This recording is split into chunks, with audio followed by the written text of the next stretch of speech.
It's no secret that Game of Thrones lost some of its spark during its later seasons, and the show was really never the same after fulfilling a 21-year-old promise from George R.R. Martin's books.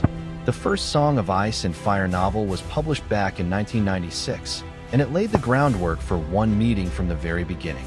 Martin's novels offer many different perspectives, ensuring that just about every major player is important. Though if you had to pick a true series lead, two stand out among the rest. After all, the story would be unrecognizable without Jon Snow and Daenerys Targaryen. Indeed, their roles and narratives are what the series is named for. As such, the meeting between these Song of Ice and Fire characters is inevitable from the very first novel. And though they've yet to come together in the books, Game of Thrones Season 7 delivers on the first installment's promise. Unfortunately, the show changes pretty dramatically after that, and not necessarily for the better. Jon Snow and Daenerys Targaryen finally come together in Game of Thrones Season 7, Episode 3, The Queen's Justice.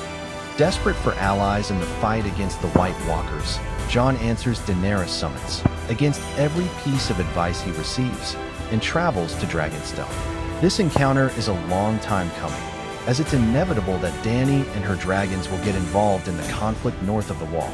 Knowing Jon Snow's true parentage was always part of Martin's plan. It also makes sense for these characters to meet. Although Dany believes she's the true heir to the Iron Throne, Jon is actually the next Targaryen in line for it. This makes the collision between these characters necessary.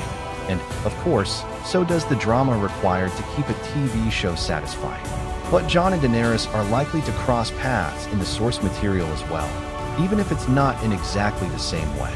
The book's major storylines also necessitate their introduction to one another, even if the TV series delivered on that promise sooner.